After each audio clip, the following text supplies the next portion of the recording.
약속의 땅 가나안 땅에 들어가기 위한 출애굽 공동체가 가나안 땅 첫 번째 성읍인 대성읍인 여리고성을 하나님의 은혜로 쉽게 정복했습니다. 가나안 땅에 교두보가 마련된 것입니다. 얼마나 감격스러웠겠습니까?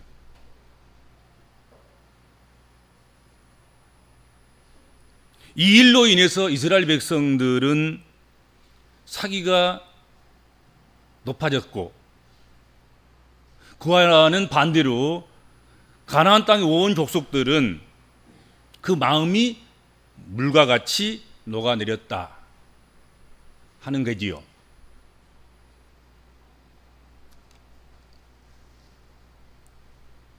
여리고성을 정복하고 승리의 공동체가 된 이스라엘은 내친 김에 아주 작은 성읍에 불과한 아이성을 너무 쉽게 생각한 거지요. 사소한 전쟁으로 취급했습니다. 자신만만하게 소수의 군대를 보내서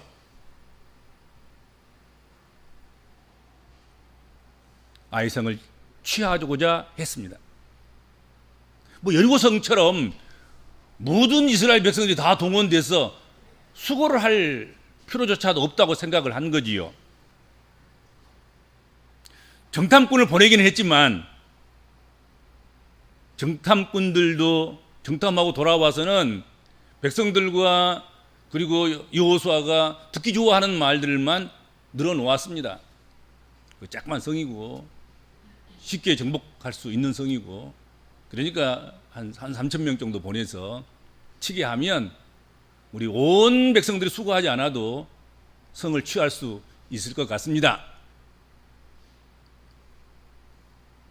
그래서 듣기 좋은 말만 그들이 하고 또 듣기 좋은 말만 백성들과 여호수아는 들었습니다. 그래서 제대로 숙고도 해보지도 않고,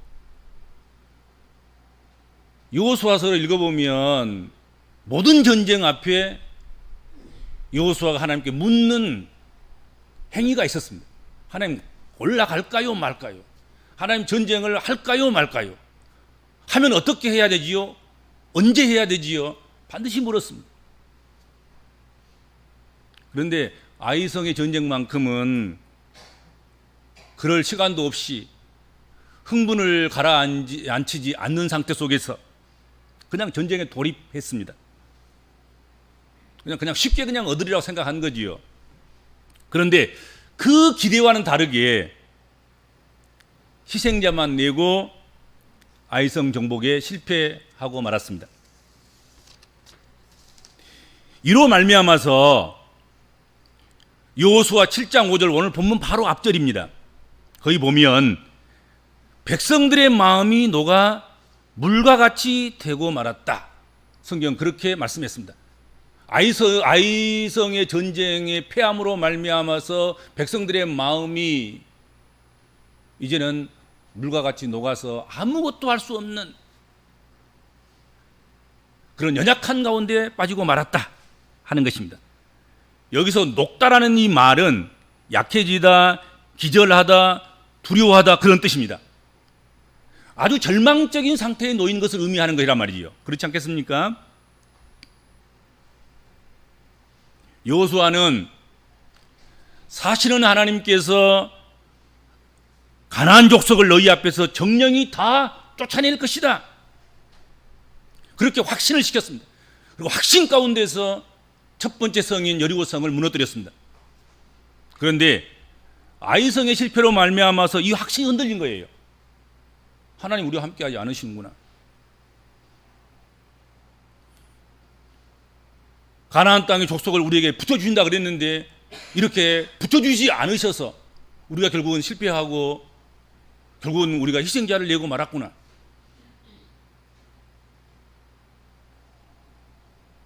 백성들의 마음이 녹아내렸습니다. 이스라엘 백성들의 마음이 녹아 물과 같이 되었을 때 나타난 그 결과를 여호수아는 누구보다도 잘 알고 있습니다. 이것 때문에 모세와 아론이 겪었던 일들을 친히 곁에서 지켜보았던 여호수아였습니다. 여러분, 이스라엘 백성들이 출애굽한 이후부터 시작해서 가나안 땅에 오기까지 그 과정 속에서 이스라엘 백성들의 마음이 물과 같이 녹아내렸을 때마다 한 일이 뭐였습니까? 원망하고 불평하고 손에 돌을 들어서 지도자를 치려고 했고 범죄했고 그렇지 않습니까? 모세를 이어서 이스라엘 지도자가 된 여호수아는 이스라엘 백성들의 마음이 녹아서 물과 같이 되었을 때 이 일을 놓고 어떻게 했는가를 오늘 말씀은 잘 보여주고 있습니다. 여호수아는 옷을 찢었다고 했습니다. 옷을 찢고 이스라엘 장로들과 함께 이스라엘의 원로들과 함께 여호와 앞에 여호와의 궤 앞에 그 땅에 엎드렸다. 그리고 머리에 티끌을 뒤집어 쓰고 저물도록 있다가 드디어 입을 열어 하나님께 기도했다. 성경 그렇게 말씀하고 있습니다. 다시 말해서 그 슬프고 고통스러운 그 원인을 하나님께 여쭈었다는 것입니다. 하나님, 왜 우리가 실패한 것입니까? 주여, 이스라엘이 그 원수들 앞에서 돌아섰으니 내가 이제 무슨 말을 이 백성들에게 하오리이까? 가나안 사람과 이 땅의 모든 사람들이 듣고 우리를 둘러싸고 우리의 이름을 세상에서 끊으리니 주의 크신 이름을 위하여 어떻게 하시려 하십니까?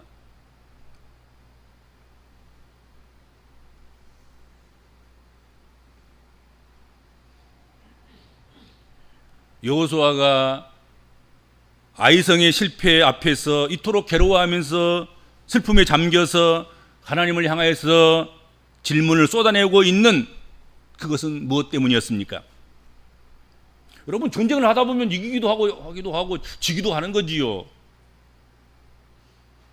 아이성은 작은 성읍이라 여겨서 적은 군대를 파견해서 그 적은 군대를 보내서 전쟁이 실패했으면 다시 많은 군대 보내서 많은 군인으로 다른 전략을 세워서 싸워서 다시 이기면 되는 것 아니겠습니까? 또 누가 잘못했다고 하면 군법회의를 열어서 군법으로 몇 사람 처리하고 마음을 각성시켜서 다시 전쟁하면 되는 것 아니겠습니까? 그런데 여호수아는 그렇게 하지 않았다는 거지요. 하나님 앞에 꿇어 엎드렸습니다. 하나님 앞에 옷을 찢었습니다. 마음을 찢었습니다. 날이 저물도록 하나님 앞에 기도했습니다. 이렇게 한 것은 아이성의 정복 실패가 단순한 군대의 수요나 작전의 미스나 그런 차원이 아니었기 때문이었다는 거지요. 아이성의 실패를 여호수아가 겪고 난 다음에 영적으로 짚히는 데가 있었던 거예요. 영적으로 막히는 데가 있다는 것을 깨달은 거지요. 사실 우리가 그래요. 무슨 일을 하다가 일이 잘 안 될 때 짚히는 데가 있어요. 그러면 빨리 짚히는 데를 뚫어야 되지 않아요. 그렇죠? 막힌 데를 손봐야 되는 거예요.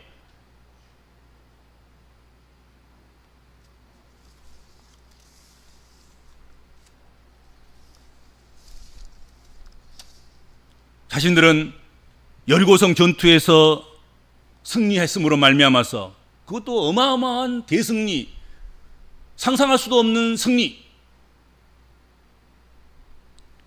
그렇게 거둔 승리에 도취돼서 하나님을 의지하는 시간이나 하나님께 기도하는 시간, 이거 타임을 놓친 거예요. 막 흥분하고 막 좋아하다 보니까는 그냥 무릎 꿇고 기도하는 시간을 놓쳐버린 거잖아요. 하나님 앞에서 말씀을 구하는 말씀의 시간에 타이밍을 놓쳐버린 거예요. 하나님 말씀하시옵소서, 올라갈까요 말까요? 그것을 놓쳐버린 거지요. 전쟁 준비만 했습니다. 그러다가 하나님의 군대가 하나님의 진도를 사고 있었는데도 불구하고 그것을 눈치채지 못했습니다. 하나님께서는요, 이미 아이성 전투가 시작되기도 전에 아이성 전투 속에서 하나님의 군대인 이스라엘 백성들에게 진노를 내리실 것을 이미 예비하고 준비하고 계신 거예요. 근데 그걸 눈치채지 못한 거잖아요. 기도했으면 알았을 거예요. 하나님에게 올라갈까요 말까요 물었으면 올라가지 말아라. 너희에게는 죄가 있다. 그 죄 문제를 해결하고 그리고 올라가거라. 그래야만 내가 너와 함께 하겠다. 그러셨을 텐데 말씀을 듣는 타이밍을 놓친 거예요. 기도하지 않으니까, 말씀을 기대하지 않으니까 말씀이 없었어요.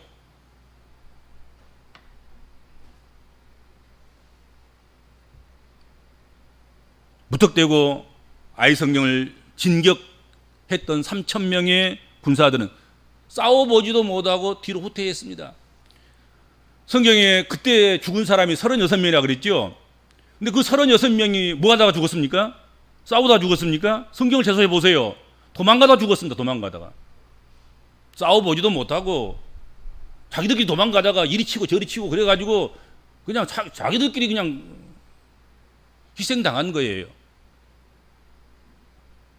후퇴하다가 군사들이 죽었습니다. 하나님께 범죄한 채로는 그 어떤 인간적인 준비도 하나님 앞에서 허사임을 우리는 깨달아야 합니다. 그렇죠. 우리가 하나님 믿는다고 하면, 하나님을 안 믿으면 몰라도 하나님이 살아계시고 하나님이 역사하시고 하나님이 세계를 창조하시고 창조한 세계를 보존하시고 그 보존한 세계를 하나님께서 간섭하시고 심판하시고 그리고 그 종말까지 하나님께서 결정하신다고 우리가 믿는다고 하면,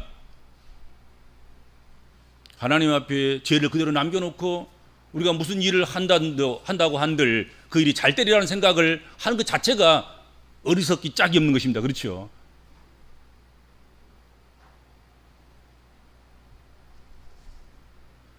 출애굽으로부터 시작해서 지금까지 하나님께서는 편팔과 강한 손으로 이스라엘 백성들과 함께 하셨습니다. 그래서 그렇게 편팔과 강한 손으로 하나님께서 이스라엘 백성들과 함께 하심으로 말미암아서 이스라엘 백성들이 가는 곳에 그 근동 모든 나라와 민족들이 여호와의 크신 이름으로 말미암아서 이스라엘을 두려워하고 이스라엘을 경외하고 이스라엘을 겁을 냈습니다. 저것들 만지면 안 되겠구나. 저것들 건들면 안 되겠구나. 하나님의 크신 이름이 또 역사하면 큰일 나니까 싸움도 피하자.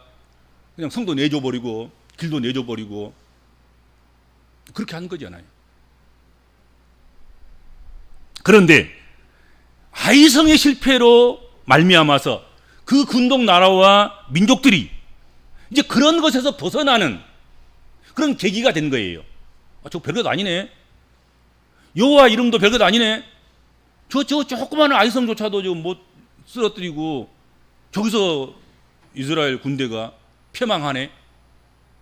하나님 그때 뭐 하셨어? 이렇게 된 거예요. 그러니까 그 근동의 나라와 민족들이 하나님을 두려워하지 않는 거예요. 이스라엘을 무서워하지 않는 거예요. 아, 이제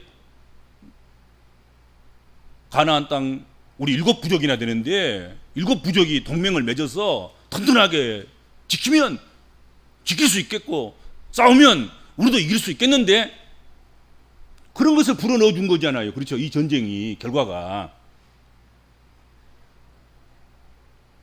여러분, 한 교회 무너뜨리고 한 영혼 예수 믿는 사람 무너뜨리고 그러면 무너뜨려도 되는가 보다 그렇게 생각해요.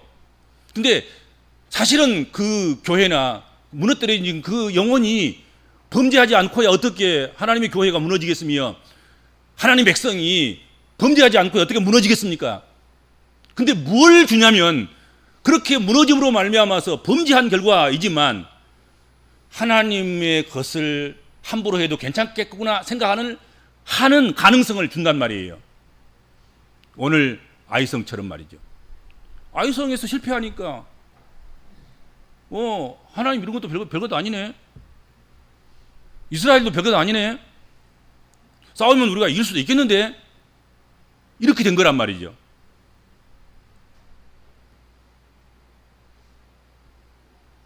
기껏 여리고 전투를 통해서 그 근동의 나라와 민족들의 마음이 너가 물과 같이 되게 해놓았는데 하나님께서 그렇게 하신 거잖아요. 뭐 이스라엘 뭘 한 거 뭐 있어요? 일곱 바퀴 돌고 와 소리 지르니까 여리고성이 무너져 버린 거잖아요. 그렇잖아요. 그것을 통해서 뭐가 하나님의 크신 이름이 영화롭게 된 거예요. 그래서 근동의 모든 사람들이 모든 나라와 민족들이 야 이거 하나님의 이름 앞에서 함부로 하면 안 되겠구나. 저렇게 큰 성읍이 저 여리고 성읍이 저렇게도 허무하게 무너진다고 하면 우리 같이 조그마한 이 성들이야 뭐 금방 무너지지 않겠는가 조심해야지 뭐 이랬을 텐데 여리고 성이 그렇게 쉽게 무너졌는데도 불구하고 조그마한 아이성이 안 무너진 거예요. 안 무너질 뿐만 아니라 이스라엘 군대에 승리를 해버린 거예요. 이스라엘 군대는 패배했고 그리고 희생자를 낸 거예요. 사망자를 낸 거예요.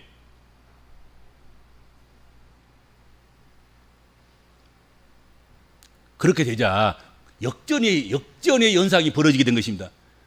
이전까지는 가나안 족속들의 마음이 물과 같이 녹아내려서 두려워하고 무서워하고 염려하고 걱정하고 불안에 빠졌는데 이제는 이스라엘 백성들의 마음이 물과 같이 녹아내려서 염려하고 불안해하고 걱정하고 무서워하고 두려워해서 어떻게 해야 할지 모를 만큼 그렇게 트라우마에 시달리고 있었다. 그렇게 말씀하고 있는 것입니다.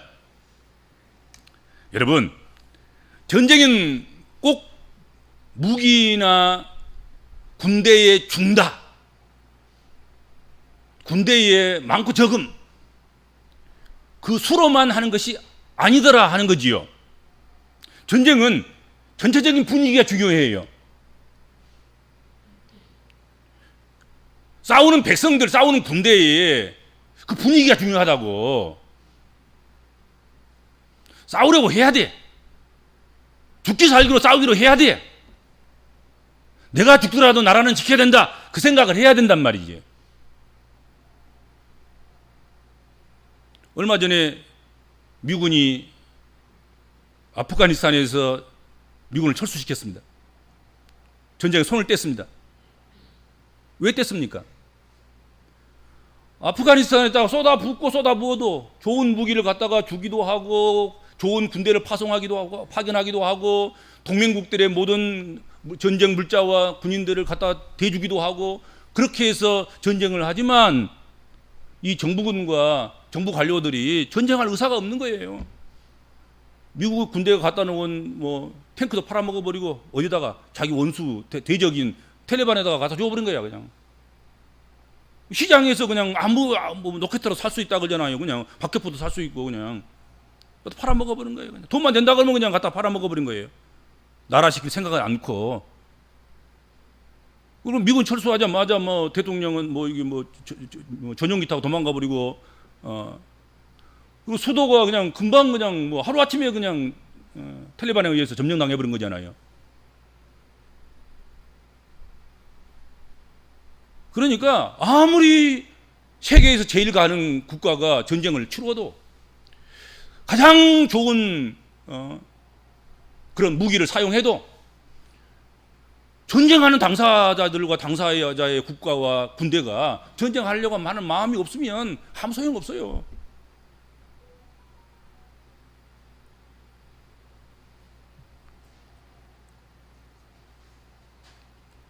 여호수아의 이 탄식과 부르짖음과 질문은 이와 같은 일이 일어나고 말까 하는 두려움 때문에 그렇습니다.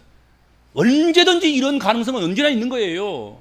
아무리 하나님 도와주시려고 해도 본인들이 싫다는데 본인들이 싸우려고 하지 않는데 본인들이 죄 짓고 사는 것이 더 좋다는데 그러면 결국 무너지는 거예요. 하나님이 없어서 이스라엘 백성들이 나중에 남북이 갈라졌습니까? 북이스라엘이 멸망했습니까? 남유다가 그래서 뭐 멸망했습니까? 하나님 계셔도 그들이 하나님의 함께 하심을 거절했잖아요. 범죄하고. 그래서 결국은 남북도 갈라지는 것이고 북이스라엘이 멸망하는 것이고 100년 후에 남유다도 멸망하고 말지 않아요. 그렇잖아요.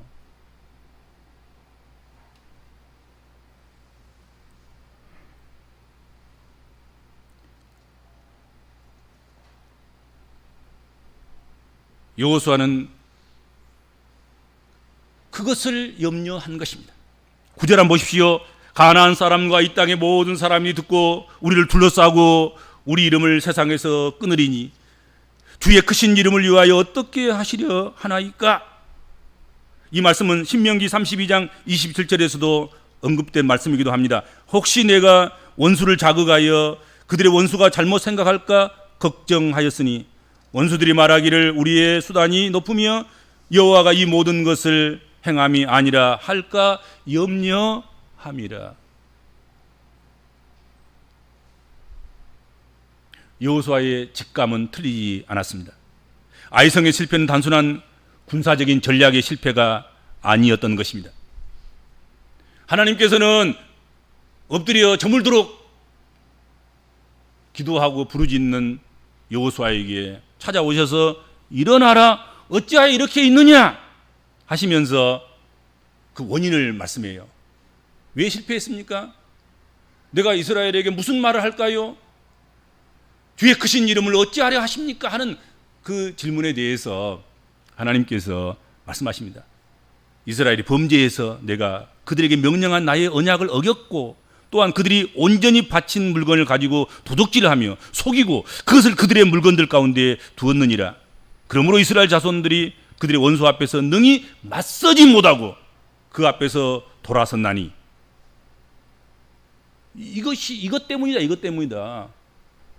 이걸 해결하지 않으면 안 된다.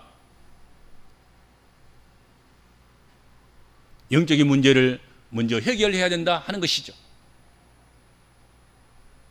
그러면 언제든지 여호와의 크신 이름은 그 능력의 빛을 발한다 하는 것입니다. 성도의 승리의 요건은 하나님이 함께 하심에 있습니다. 하나님께서 함께 하실 때 여리고 백성들의 마음이 녹아서 정신을 잃어버렸습니다. 그래서 이스라엘은 크게 승리한 것입니다. 그러나 이스라엘은 작은 아이에 패했고 오히려 이스라엘 백성들의 마음이 녹아 물같이 되어버리고 만 것은 여호와께서 그들과 함께하지 않으셨기 때문에 그렇습니다. 그들은 작은 성, 작은 수의 주민들 앞에서 자신들의 힘을 의지했고 하나님의 뜻을 구하지도 않았습니다.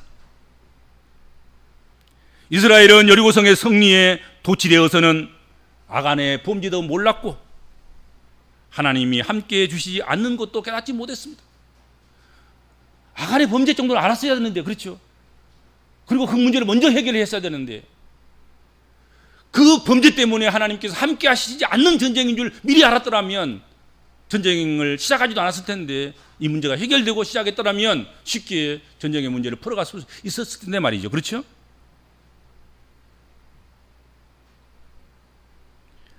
아이성이 쉽게 공략당하지 않고 실패를 경험하고 나서 여호수아는 여호와의 크신 이름의 소중함을 다시 한번 발견합니다. 그래서 그는 주의 크신 이름을 위하여 어떻게 하시려 하나이까? 그렇게 간구한 것입니다.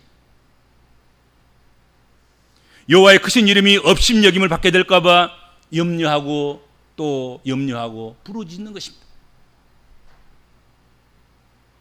성도의 삶은 하나님의 이름을 위한 삶이어야 됩니다. 하나님의 이름 앞에서 성결한 삶을 우리가 살아가야 됩니다. 그것이 힘입니다. 그것이 능력이고요. 그것이 하나님이 우리와 함께 하시는 비결인 것입니다. 그렇지 않겠습니까? 하나님은 여호와의 크신 이름이 높임을 받으신 그곳에 하나님 백성들과 함께 하시는 줄로 믿습니다. 기도하겠습니다. 하나님 감사합니다.